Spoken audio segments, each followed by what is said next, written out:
Delhi Chief Minister Arvind Kejriwal likely to join Hemant Soren in jail in some time from now. It seems quite likely that a second opposition chief minister could end up in jail. And the big question tonight, will the Aam Aadmi Party survive if Kejriwal is arrested? Joining me in the studio is Rajdeep Sardesai. Rajdeep, this becomes, because this has been building up for a very long time. And the critical question at this moment is, if and when, whether it happens tonight or it happens a little later, Kejriwal's arrest, especially on the back of what happened in the Delhi High Court, now seems imminent. If he gets arrested, will the AAP survive? Before whether the AAP survives, will the opposition? What does this do to the opposition? Because Kejriwal, Rahul, you mentioned Hemant Soren. Hemant Soren, Jharkhand Chief Minister. Jharkhand, one state, 14 seats. Kejriwal has always punched above his weight. Delhi, where this is happening, is the national capital. Kejriwal's residence few kilometers away from where the Prime Minister resides.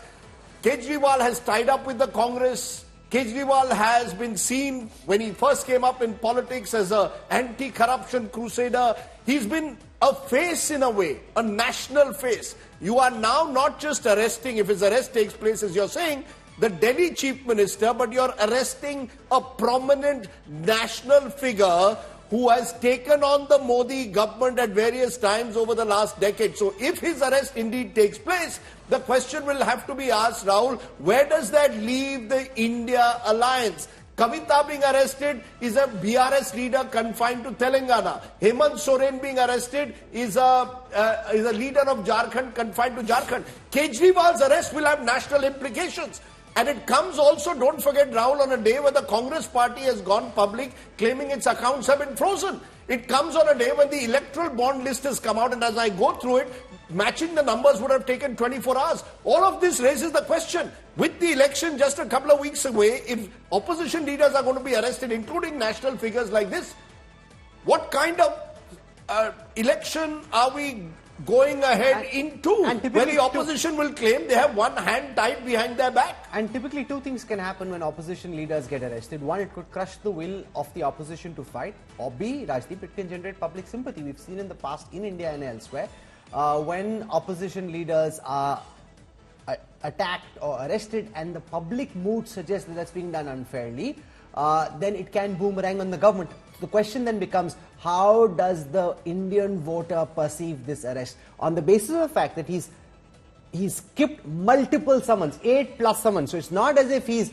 being the Krantikari he was while in opposition, saying, I will present myself, agar maine kuch galat nahi kiya to. He's someone who's basically trying to avoid the Enforcement Directorate's questioning, which is why it's come to what it has. And therefore, a lot of it now depends on how this plays out in the eye of public opinion. Before I say how it plays out in the eye of public opinion, how does it play out in the eye of legal opinion?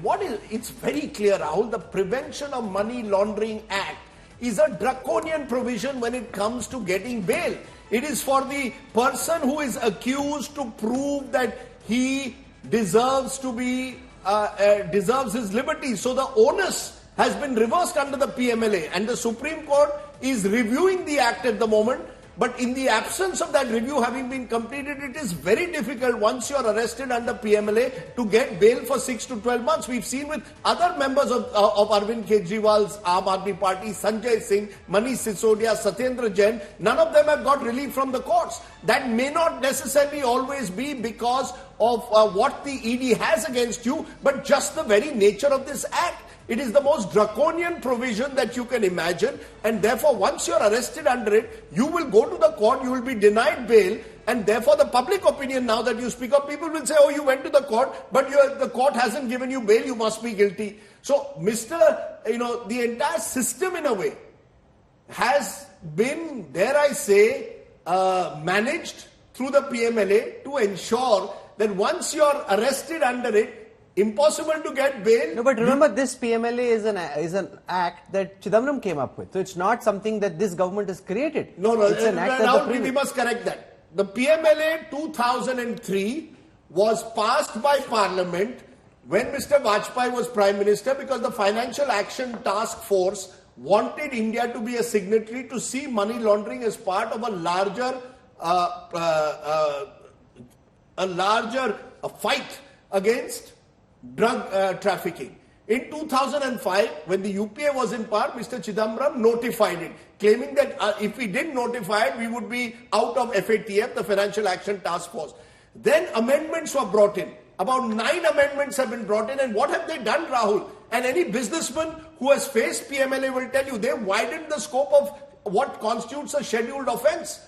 And what is the nature of a scheduled offence? If you have a criminal act that you are being investigated against you, but I have a property deal with you, I can be arrested indirectly on the grounds that this could be possibly proceeds of crime. Now, I'm not saying any of this is in Kejriwal's case. I'm just giving you how wide the ambit of PMLA is. So and because of this wide ambit, Rahul, once you're arrested under PMLA, and the more draconian amendments came in 2017-18, and what they've done is made it almost impossible for anyone to get bail under the so-called triple test.